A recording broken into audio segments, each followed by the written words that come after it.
A knowledge of the identification of range plants is important to ranchers, farmers, and various field technicians. The goal of this program is to provide students and teachers with an intensive knowledge of the identification and evaluation of range plants. Close-up views of 14 different species of legumes and woody plants will be provided to aid you in recognizing important identifying characteristics. Under field conditions, the key identification traits of each plant will be discussed by Mr. Billy Bob McMullen, former coach of the Snyder, Texas FFA National Champion Range and Pasture Judging Team, and Mr. Ernie Eckert, coach of the Comfort, Texas FFA State Champion Range and Pasture Judging Team. After the discussion, a graphic of each plant including length of life, season of growth, origin, grazing value, and reaction to abuse will be presented. Here we have a legume called catclaw sensitive briar. It's perennial, warm season, native, a decreaser, and good. This deep-rooted vine grows prostrate with stems 1 to 3 feet in length. They're covered with curved thorns like a catclaw. They're stiff but not rigid. You can run your hand up and down the stem and these little thorns will not stick in your hand or skin. The flowers are pink balls about 1 inch in diameter, consisting of many filaments growing from the center of the flower. These pink filaments usually have a spot of yellow at the very top. The leaf segments are numerous and fern-like and will fold together or when touched or exposed to extreme heat. Catclaw sensitive briar, Schrankia uncinata, perennial, warm season, native, good, decreaser. The next plant we have is Illinois bundleflower. Illinois bundleflower is a perennial. It's a warm growing season plant. It's native, it's a decreaser, and it's good grazing. Illinois bundleflower can be identified by several characteristics, beginning with the multiple fern-like leaf that has many sections in the leaflet. Sometimes it's want to be confused with catclaw sensitive briar or possibly with showy partridge pea. Illinois bundleflower usually has approximately 12 to 16 individual leaflets on each side of the mid-axis of a leaf section, which is approximately twice as many as both catclaw or showy partridge pea. The second item we use to identify the plant is the bundleflower. Here we find a bundleflower that is mature. The seeds are starting to pop and will be dropped. They have little brown seeds. And if we'll go on down the plant a little further, we will find a bundleflower that is not yet mature, probably will be mature as this other one is in approximately 2 weeks. And the third item we use to identify this plant is the stem. Illinois bundleflower has a smooth, slick stem in contrast to your catclaw sensitive briar, which has a stem with spiny projections from it. You can rub your finger on it and you notice there are no claws or no thorns on the stem. As we move down the plant, we notice a old stem and the old bundleflower from last year's growth. As I mentioned, this is a perennial, and you will many times find the last year's growth still attached to at the base, and your old bundleflower, which has probably dropped all the seeds at this time. Here we find an immature plant. The immature plant is identified best by the slick stem having no claws and the leaflets, the fern-type leaflets, which have multiples usually between 12 and 16 on each side versus your cat claw, which usually only has between 6 and 8 leaflets on each side. Illinois bundle flower, Desmanthus illinoisensis, perennial, warm season, native, good, decreaser. Here we have a legume called prairie clover. It's perennial, warm season, native, a decreaser, and good. It has distinct cones, and as they mature, they will have white or purple petals. It's according to which variety. Usually that doesn't matter, they're all the same. And what I like to look for is the leaf structure. If you'll notice the leaves on out at the tip, you have 3 leaves. 2 of them are sessiled, and the top leaf is not sessiled. I think you can see that here. The 2 shorter leaves are sessiled, which means they more or less come from the same point, but the top leaf has a little stem that comes out from it. It's not from the same apex as the 2 on the side. I don't know much else to tell you about it, except that I don't know of any other plant that looks exactly like it. Even the clovers that you'll look at later are different. But I like to look at the leaf segments. They're in at the tip or at the end of them. There's 3 leaves, 2 are sessiled, and the long center leaf is not sessiled. Prairie clover, Penelostemon species, perennial, warm season, native, good, decreaser. The next plant we have is scurf pea. Scurf pea is perennial, warm, native. It's a decreaser, but it's only fair grazing. Scurf pea is a plant that can be identified first by its leaves.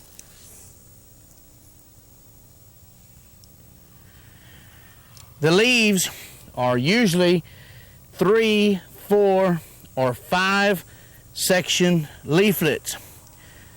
Many times it's confused with the Texas bluebonnet, which the leaf looks very, very much the same. However, on scurf pea, the leaf is a slick, waxier green, and on bluebonnet you'll find that on the bottom side of your bluebonnet you have a real short down that, as when viewed from the top, it sort of gives it a silver lining or silver border around the leaf, and you do not find that in your scurf pea. Scurf pea will bloom and produce a purplish blue flower. Also, the stem usually comes out of the ground in the variety that's found in the state contest at about a 45-degree angle, not as erect as other plants. The scurf pea that you find in the national contest in Oklahoma is of a different variety, and this variety is more erect and stands up straighter. It also, as it matures, it bushes out more than does the variety found in Stephenville.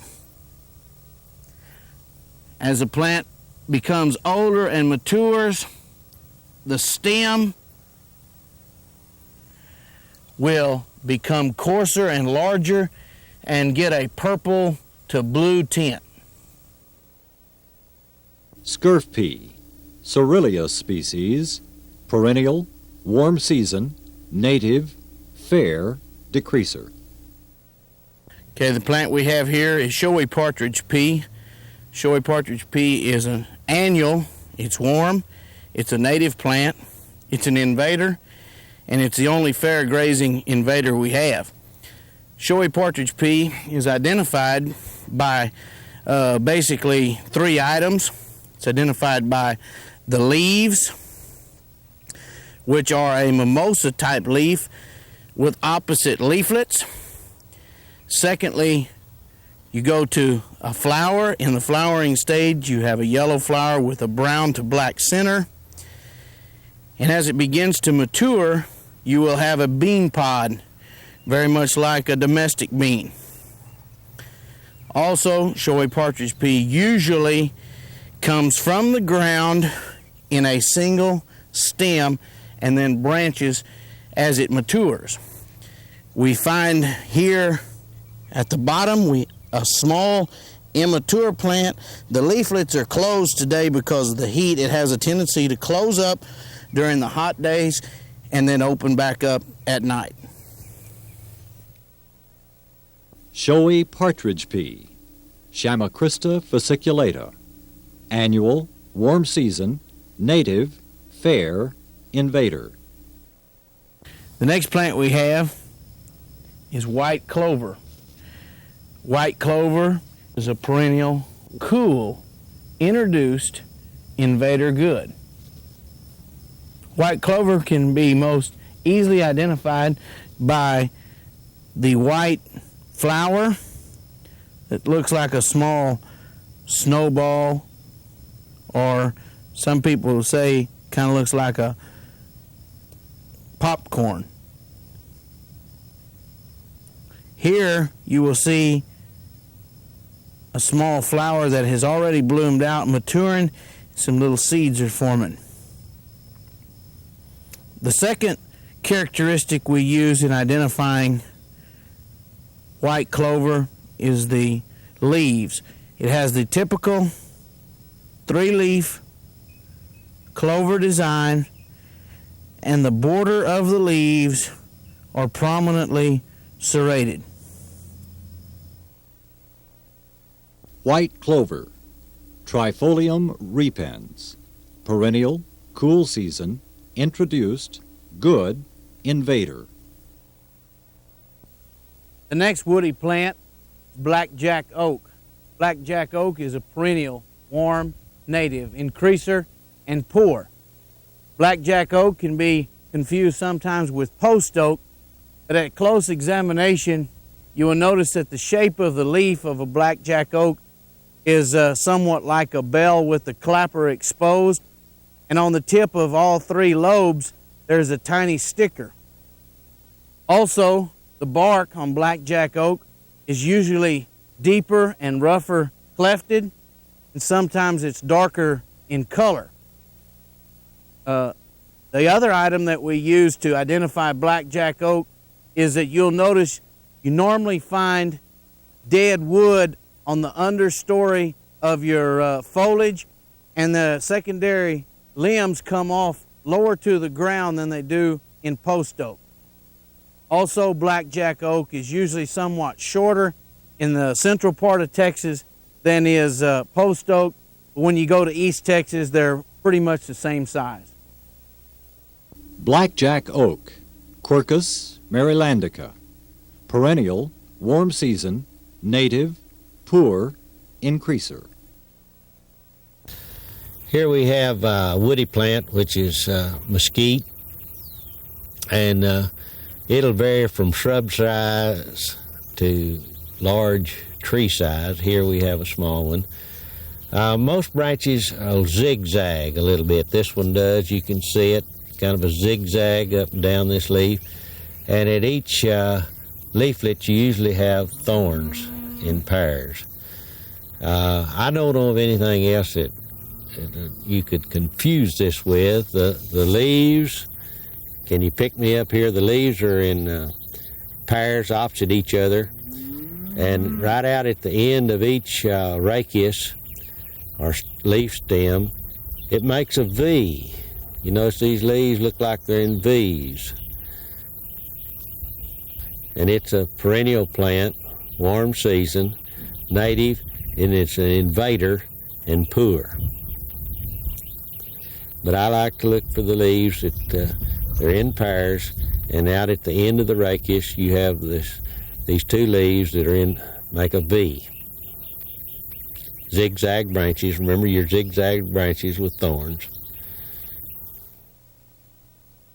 Mesquite, Prosopis species. Perennial, warm season, native, poor, invader. Here we have a woody plant, which is a small tree. This is a plum, wild plum. The only thing I can tell you, well, of course, it's a perennial, warm season. It's an increaser, and it's poor. The thing to do is remember that the leaves alternate on each side of the stem. They're slightly oval shaped and pointed on the end.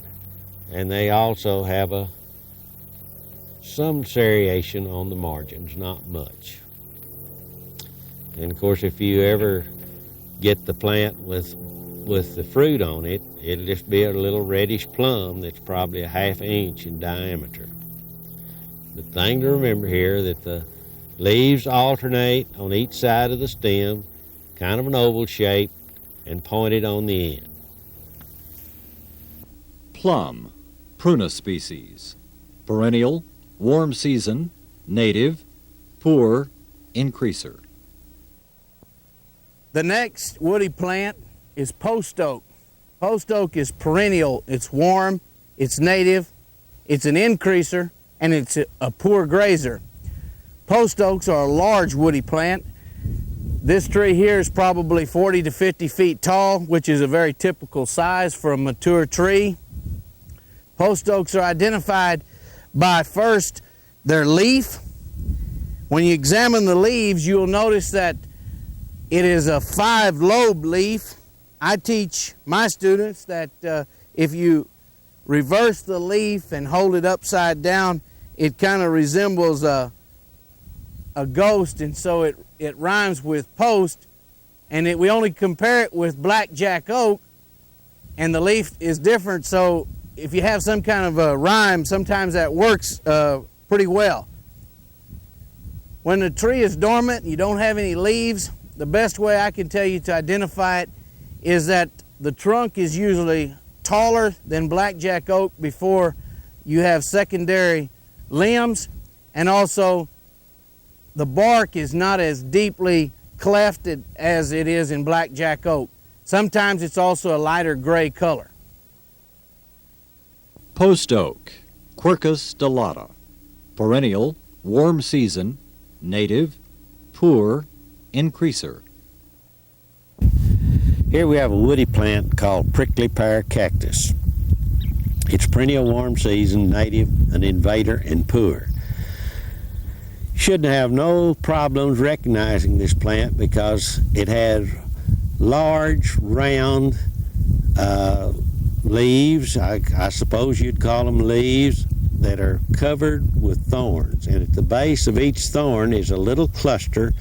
I think you can see them of little hairy stickers. At the base of each set of thorns there's a little cluster of hairy or fleshy cluster of stickers. And when the plant blooms, it'll have sort of a cone on it, and the flower will be yellow. Perennial, warm season, native, invader, and poor. I know nothing that you should confuse this plant with. Large, sour ear, look like a sow's ear maybe, or whatever you want to call it, leaf, covered with spines or thorns, and at the base of each thorn is a little patch of stickers. Prickly pear cactus, Opuntia species. Perennial, warm season, native, poor, invader. Here we have a woody plant called skunk bush. It has well, first I guess we should say it's perennial, warm season, native, an increaser, and poor. Immediately when I'm around this bush, I can smell it. It has an aromatic odor that no other plant has. It doesn't smell like a skunk to me, but it has an aromatic odor that's distinctive. I think the minute you get close to it, you can smell it. The other thing is that it has 3 leaflets. If you'll notice, it has 3 leaflets here that are sessiled, which means that they all come from the same apex or same point. Now, the middle leaf is longer than the 2 on the side, and they are scalloped. If you'll notice, they're scalloped on the end, but there's 3 leaflets, all come from the same point. The middle leaf is larger. It also, if it's far enough along in the season, which this plant is, it has little round red berries that's probably a little larger than a BB. on the plant, and you can see those here right below the leaves. I don't know anything else to tell you about it, maybe that, except that it's has aromatic odor. 3 leaflets that are scalloped. The center leaf is larger, and small red BB-like berries on the plant. Skunk bush, Rhus trilobata, perennial, warm season, native, poor, increaser. The next woody plant we have is flame leaf sumac. Flame leaf sumac is a perennial, warm, native, increaser, and it's a poor grazer. Flame leaf sumac is easily identified by its leaf sections, which come off opposite each other as in a palm or a palmetto.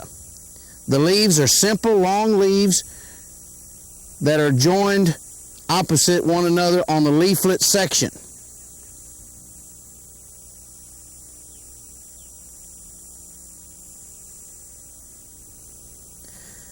The seed head, as we can see here, is a new seed head that is just now blooming. It will develop and form red seed that, when ripe, resemble that of a milo or maize seed head. And right here we find an old seed head from last year that has dropped all the seed.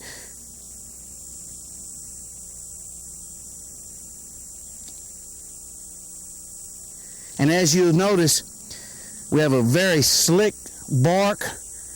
The only other bark we can confuse this with is possibly wild plum. Sumac, Rhus lanceolata, perennial, warm season, native, poor, increaser. Here we have a woody plant, which is yucca, perennial, warm season, native, increaser, and poor. You shouldn't have any problem at all identifying this plant. It very rigid stems that come to an extremely sharp point. It's just like a spear. It'll stick right in you. It'd be very painful if it sticks in you. Everything, all the leaves, if you want to call them leaves, come from the base of the plant. It does not branch out, no nodes at all on these leaves. There's not a node at all. Everything comes from the ground up. And, of course, the main thing is the big spear, the big sticker on it. Yucca, yucca species, perennial, warm season, native, poor, increaser.